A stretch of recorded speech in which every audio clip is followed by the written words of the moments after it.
Hello, I'm going to show you how to use a Detroit Thermo tool to take off the compressor hub for a Lexus application Denso Clutchless compressor. Your hub is going to look like this.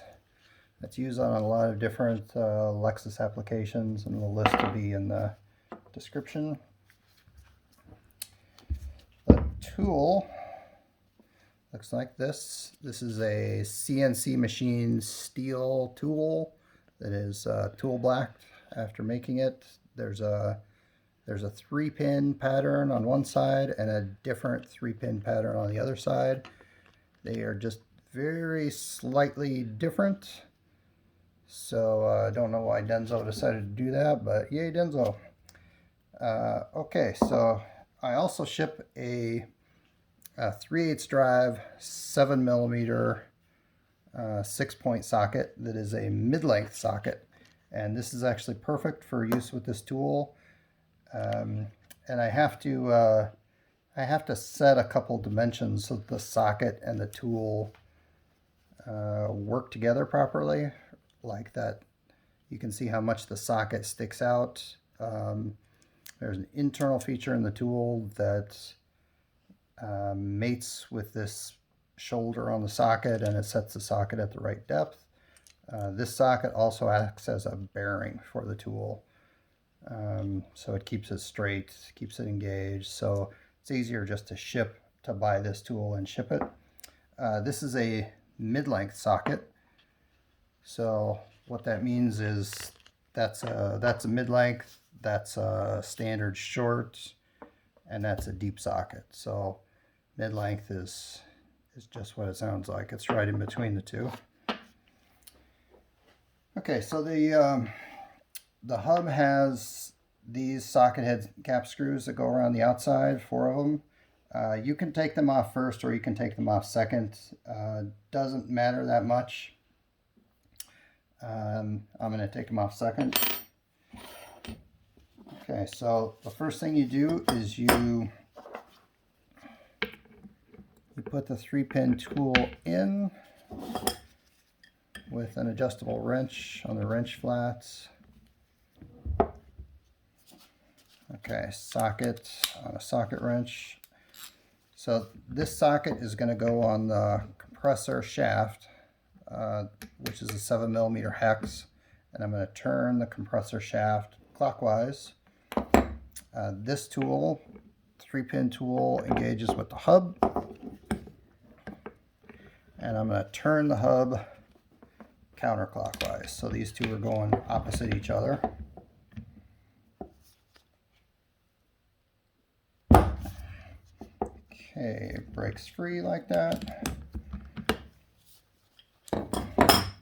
Okay, so now it's broken free. I'm going to take out these socket head cap screws. The easy way to do this is to put your Allen wrench across the center of the shaft, and that way you're putting only a really small moment arm on the pulley. It's really easy to hold the pulley, and of course you put as much torque as the socket head cap screw needs to break it loose. The hard way to do it is to put your wrench outside like this, and then you're putting a fairly big moment arm on the pulley. It's harder to hold the pulley. Still not that bad. So I'm going to take all these out. Okay, they're all out. And now the outer part of the hub is free to just thread itself off the shaft.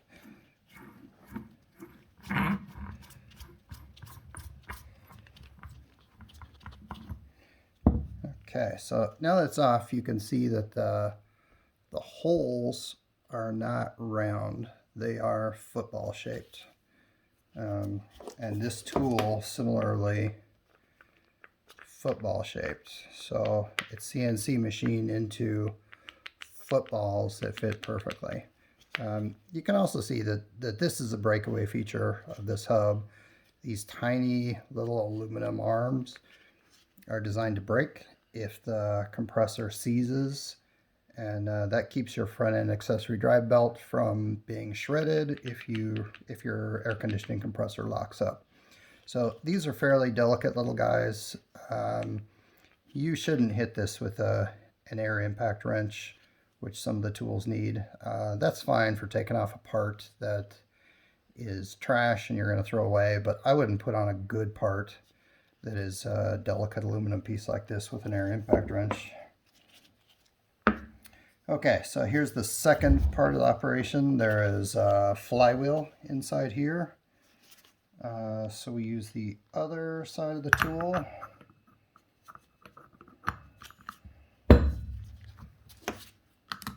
Same socket, same wrench, and same direction.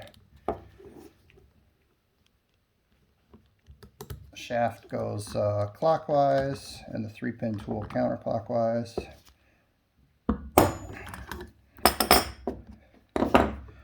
Okay. And this little flywheel thing spins off the same way.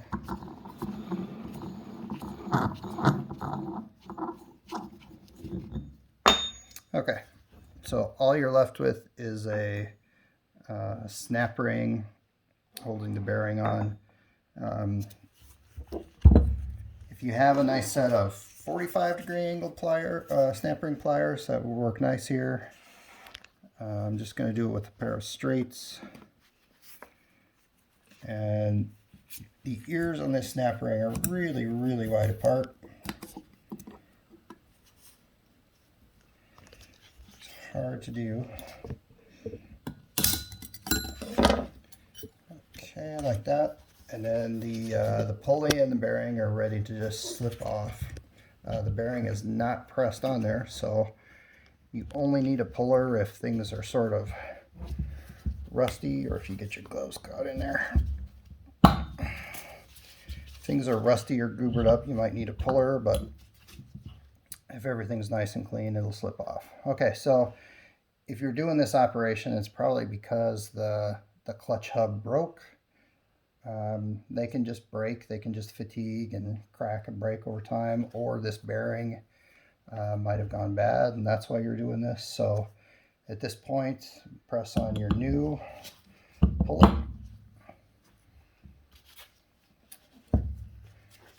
Okay, snap ring goes back on.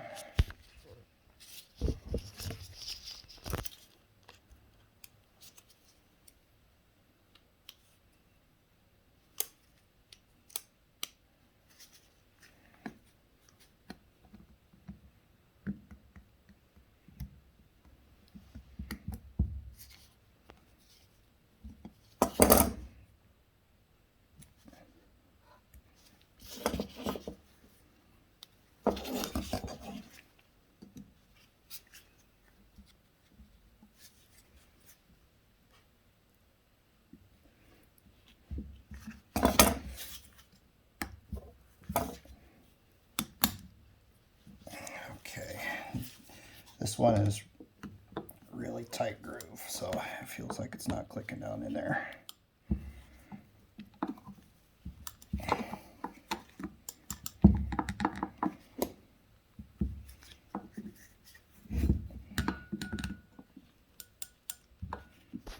Okay, it's in there.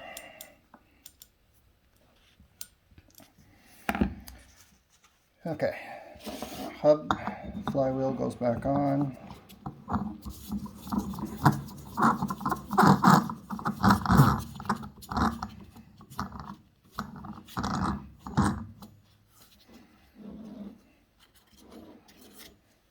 Okay, so I'm going to reverse the direction of the ratchet. This time I'm going to turn the shaft counterclockwise. I'm going to turn the 3-pin tool clockwise.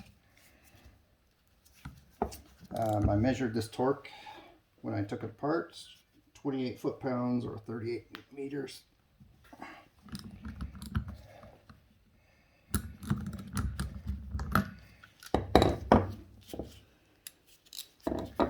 Okay, and the outer part of the hub, same thing, spin it on. You don't have to line up the socket head cap screw holes yet. You could if you wanted, so You can do this in any order. You could put the socket head cap screws in now, or you could tighten this hub to the compressor shaft now. Either way will work. That's because there's a lot of compliance in this rubber isolator.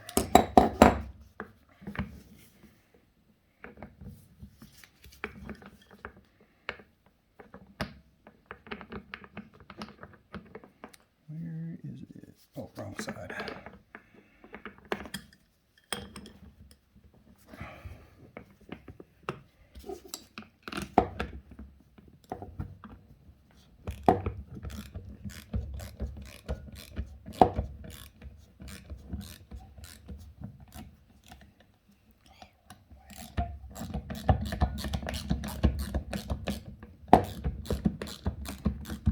Yeah, okay, forgot what I was doing. I turn the compressor shaft counterclockwise. I'm going to turn the 3-pin tool clockwise. 28 foot-pounds, which is an awful lot. A little 7mm.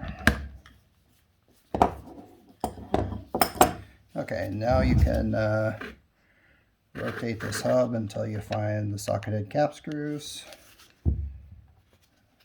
Screw those 4 guys in.